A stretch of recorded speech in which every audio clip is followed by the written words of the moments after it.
Okay, hi everybody. It's Ingrid, and I'm going to do another session number 2 for getting ready for skiing. So Nordic skiing, classic or skate, these activities, these exercises will help us out to get ready. So we'll head right in and work with the things that are going to help us out with our skiing. So grab your weights. I have two different sets. Some are lighter than others. Um, I have think of 3 or 4 pound and then a 7, but you could definitely get more weight if you wanted to. We're going to start with some overhead movement. So we don't do this movement very much in skiing, but it's one way that we can work without going to the gym, or if you don't have a pull-up bar, at kind of the pull-up type movement. So I'm going to even bring those weights a little bit in front of me as though I'm pulling up and getting that movement of moving my arms in the same direction. So pull-ups seem to be a really good way to get us ready for skiing in the upper body, but also if you actually had your bar, you'd be using your core a lot too. So we're going to try to duplicate all of that without having a chin up bar here. So taking my weights up and down. Mine are really light. As I said in the other video, I'm going to go through things once, but you can definitely circle back and go through the weight, especially the upper body stuff again. So you get another repetition. So if you had heavier weights, you're probably really feeling like that was enough for the over the head movement. So I'm going to grab my heavier ones now.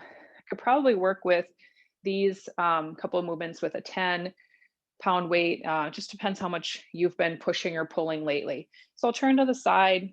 Could also do this sitting in a chair. And I'll give my knees a little bit of bend here.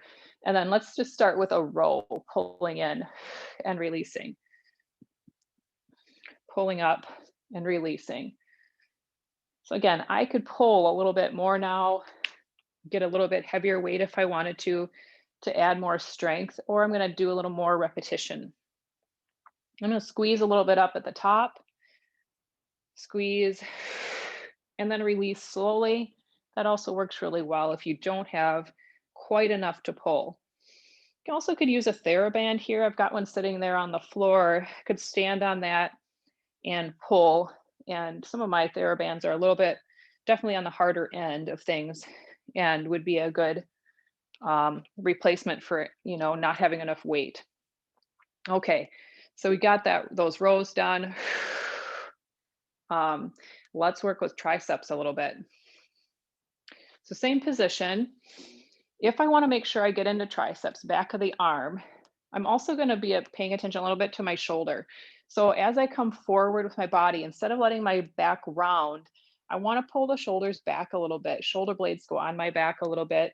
Not so much that it's jutting my chest forward, but just enough. We tend to round in our shoulders in our daily lives with technology, things like that. So pulling the shoulders back a little bit, and your shoulder blades, the big scapula back there, you can feel them kind of coming in toward the spine. Then pull your elbows in and then press back. Let your elbows stay in the same spot. Let your shoulder blades stay in the same spot. So as I'm moving here, not moving in the upper back, that stays nice and steady. The more I lean forward, the more I work against gravity. Looks a lot like maybe polling would look when you're on your skis going forward and moving with the poles. So we'll take it, getting our arms ready so we don't have that fatigue first week out, that soreness that might come up. Definitely feeling that in my upper back as well as my triceps here. And that's feeling like pretty much enough for me for that first set. Okay. And the other one that we did in the other session that it's really hard to kind of get away from if you don't have the gym is being able to push something up. So we could do that in a couple of ways. When I come to my back, I'll show you the second way, but let's go ahead and do push-ups.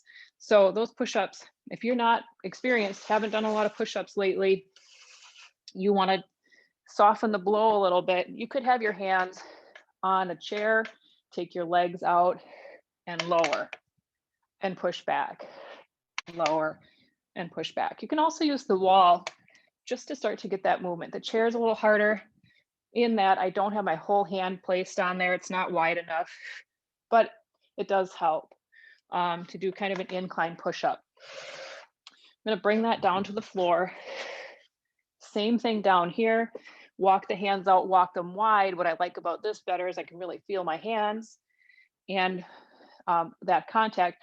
Bring my hips in line, my head in line. Don't let your head fall forward. It tends to want to do that. Or your low belly to pull forward. It tends to want to do that.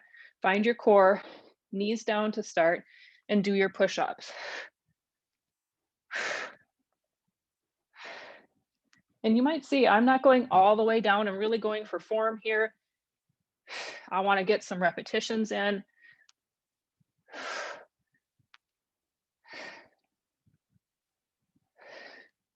Maybe you can go all the way down. Maybe you can have your knees up. So finding your way to some really nice push-ups. Great. Let's come back up to the feet. All right.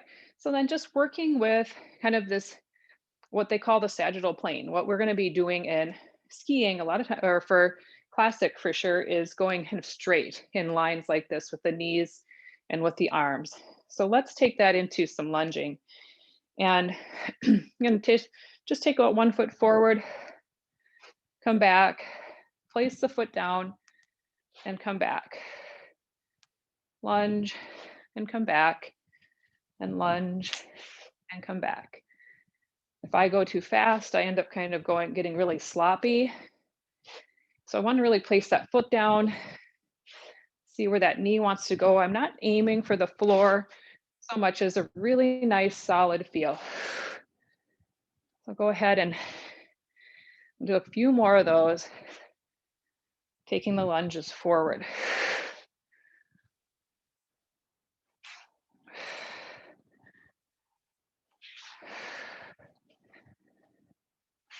Nice.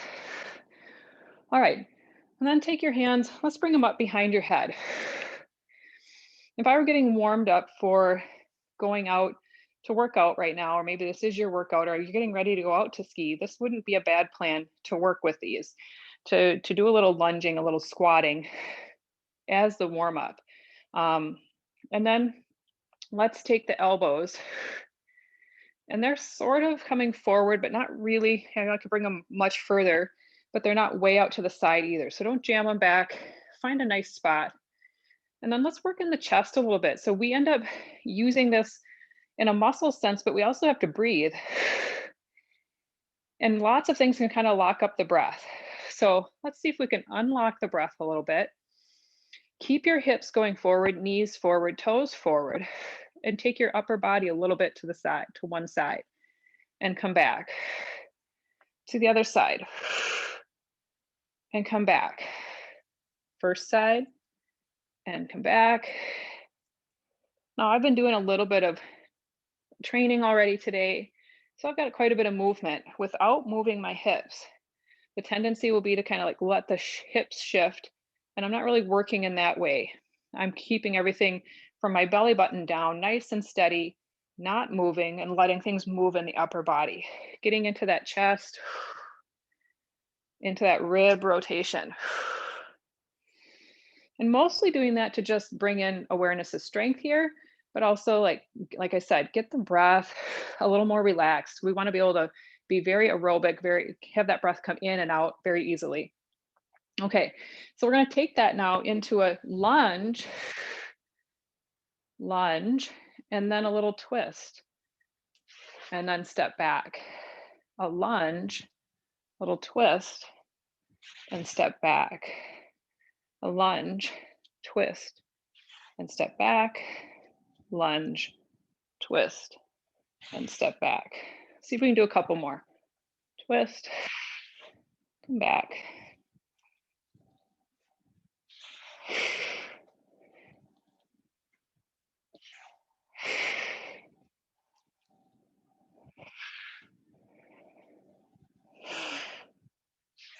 Good.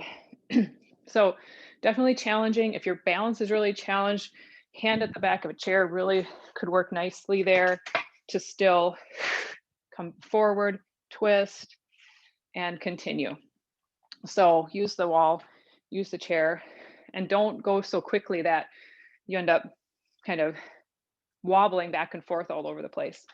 All right, so we did those couple. Let's see about um, grabbing your weights again.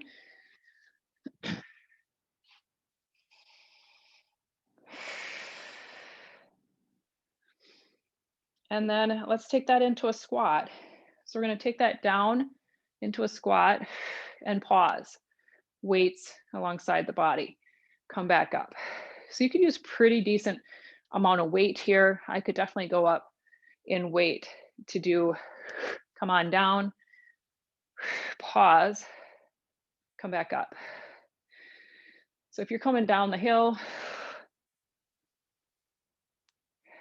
you're tucking to get that aerodynamic feel. You're gonna be using these muscles, right? And pull those weights up a little bit, come down, pause, back up. See if we can do two more. Pause and back up and pause and back up. All right. Nice. I'm saving a couple things for the next video. Got a couple more lunges, couple more squat options, but I want to come down and talk a little bit more about the core and ways that we can kind of duplicate that chin up and then the core work that we could do in that chin up position. So since we maybe all don't have a chin up bar, let's see about what we could do that's going to encourage all this nice core activity for when we are pulling and pulling in and releasing, pulling in and releasing. And just looking at some things online and then trying to find a way that, can I do that at home with minimal equipment? So let's come on back onto the floor.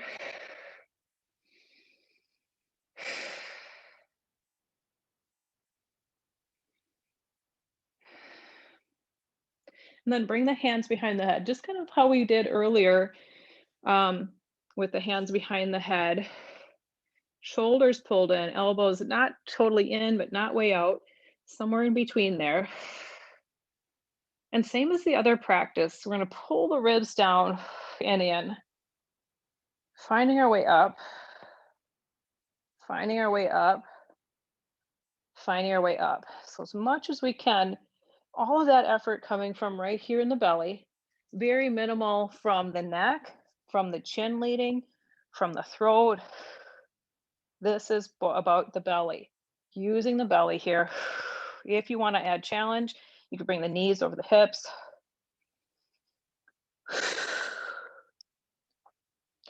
Bring those feet back down one at a time, and then slowly release. Keep these muscles working, keep them engaged all the way down. And then once the head comes down, release everything.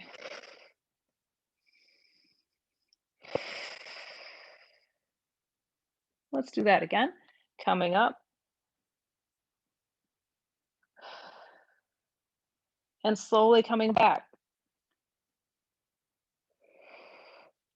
Now in our work that we're doing here today, let's take a little bit of up and down here and still try to keep it out of the upper chest, out of your throat. So let it be up, release back, up, release back, up, release back, up, release back, up. And what kind of rhythm would you be doing if you were skiing with that kind of motion? If you're double pulling, is it going to be a lot faster than that? Is it going to be slower?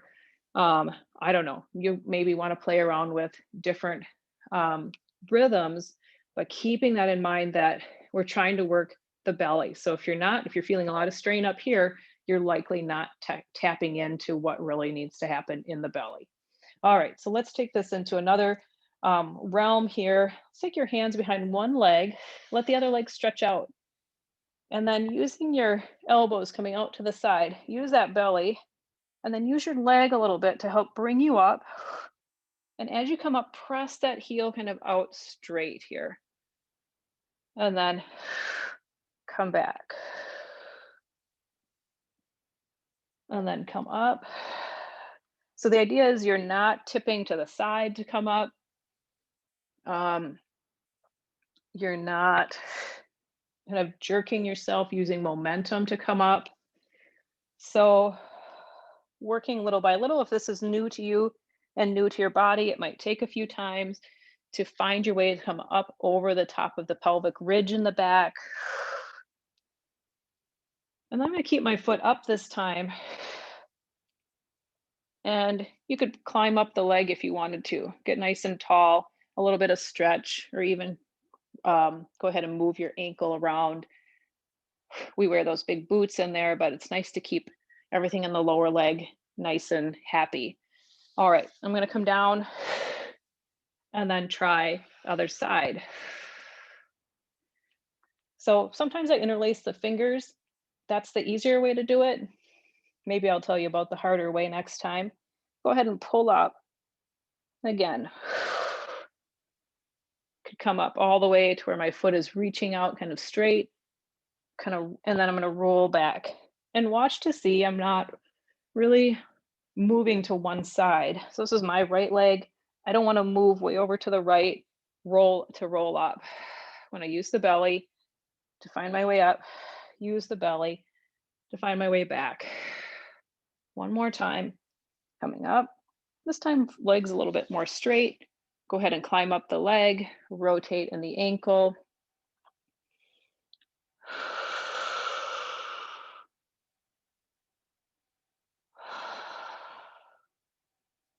And then coming back down. Okay, I'm gonna find my way up. So I just kind of use momentum a little bit there, use the legs, however you wanna come up. And let's try doing a little more balance. So I'm gonna come way back behind my tailbone, behind my sitting bones, and kind of onto the upper pelvis back here. I'm gonna bring my arms out again.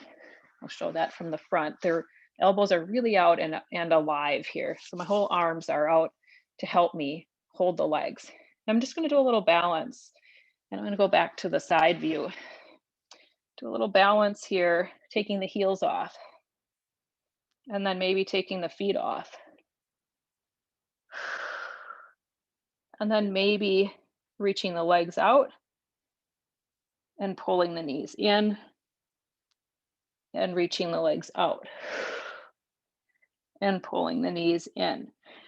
So I jumped right into one of the harder things to do, but if we were to do the chin up and then pull the legs in and then reach them out, that is one of the exercises recommended. So how can we kind of duplicate that without that chin up? So let's back up and do some precursor. So if we can't do that one right off the bat, balancing here, we're taking one foot away, putting it down, the other foot, and putting it down. Just balancing with the feet on the floor. For a lot of people, feeling that belly start to get fatigued, that can happen. So taking the feet off and the feet off to balance here, another great way to work. And then if we want to start moving, bringing the knees in and then reaching them out, bringing the knees in and reaching them out. Just not going to really hold the legs out there, especially at this parallel place. Can hold them up a little bit longer when they're up. And one more time, out and coming back in.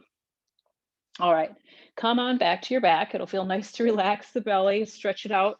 You can take your legs out, stretch out the front. And maybe part of the next class too, I'll talk about the hip flexors a little bit more and strengthening them, but also lengthening them maybe after your workouts, because we definitely use them a lot and we want them nice and strong. And there are gentle ways to kind of work with that, stretching it out so that we don't have any ill effects later. And bringing the feet to the floor. So this is mainly about strength. And what I've found is that the more we can warm up the body and work with strength, the less injury. It's not so much the stretching that helps us avoid injury. The data is not good on that. So go ahead and check it out. If you're still seeing a lot of people talking about stretching, stretching, stretching, and I'm not against it. I'm a yoga teacher, but it's not uh, as good at injury prevention as we think. There are ways to work the body that help with the fascia, but most of them include some kind of movement, not a passive stretch. So when I'm doing work with the body, usually we're very active in that work, even if it feels like a stretch a little bit. So one last thing before I let you go, wanted to just touch on stretching, and then next time we'll go for hip flexors and work on that. But hamstrings, we definitely want to make sure that the hamstrings are alive here. And no extra charge, we're going to get to work the spine and work the core a little bit again. So feet underneath the knees. You don't want the feet way out here, and you maybe don't want them as close to the body as you can get either. Kind of a happy middle ground. Arms are alongside your body. Press down through the feet to come up.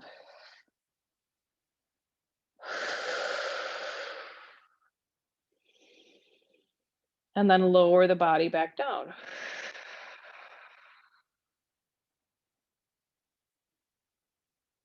So I really like the spine massage that I have when I come down and in and out of this pose. And we're going to get to the hamstrings in just a moment, but we might as well enjoy coming up into that bridge pose, getting nice and long. You want to think about reaching through your knees, and then just notice when you feel the back of your body here. Are you using your glutes a lot? Can you feel your hamstrings working? Maybe you can reach down there and poke them. Are they working? Are they on? And one way to really make sure the hamstrings are working is to think about pulling your heels toward you. So I can kind of give myself a little bouncy movement here. I'm not moving my feet, they're on the floor, but I'm thinking about pulling my heels in toward me. And that really engages deep hamstring and into the glute a little bit. But I'm not using the glutes in their entirety yet. They're probably about 50% on. Just really relying on good, strong hamstrings. So I'm gonna let that come down. Again, feel that the spine gets to come down. It feels so nice.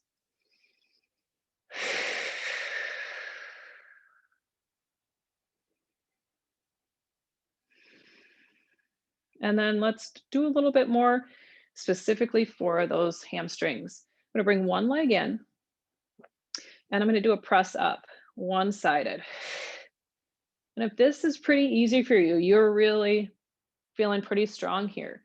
If you had some weight that you could hang on to right here, I have a couple of sandbags that are 10 pounds. I could lay that across my belly and also be lifting that up. But even without them, lifting this half of your body, this leg and the whole hip area definitely starts to feel it in my leg. And I'm going to come down. I maybe did 10 or 12. Try the other side. Leg comes in. This foot really grounds down, presses down, and we lift up and down. Substitute for no place to do hamstring curls. Here we got it. You got weight to press up. Feel in your foot. You don't want to use only your glute. The higher you go, the more you use glute. We want to make sure we're getting into that hamstring. Last two. And last one. And then release. Good. So one, what I would call kind of equivalent but dynamic stretch. So we want to be thinking about how am I moving against the stretch just as much as I am allowing the stretch to happen. So let's take one leg across the body, and I'm going to let my ankle be off. And I'm going to activate my foot a little bit. So it could be lazy over here, but I'm going to let it be a little more active, like I'm reaching through my heel. And then there's this knee over here. So in a past life, maybe 10, 20 years ago, I might have taken my hand and pressed it away and let my body kind of let some force come upon it. And that's okay to do every now and then. But if I want to be active about the stretch, I'm going to think about my waistline, because here's my waistband. I want to keep that just like it is. I'm going to take my knee a little bit away from me.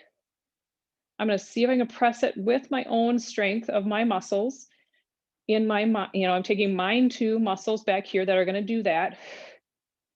And then if I want to, I might take that bottom leg up. Keep doing this. Keep doing that thing with the knee where I'm thinking about pressing it away, not using my hand. And that is a more dynamic stretch. I have a stretchy feeling going on, but I'm also working against it. I'm really working those muscles. And we find that when we can do those dynamic stretches, they really last a lot longer and we can really kind of be more impactful than if we were to do that nice kind of stretch that is a more passive stretch and somebody else pushing on us or something like that. So let's try the other side across. And I'll talk a little bit more about why I was mentioning the waistband.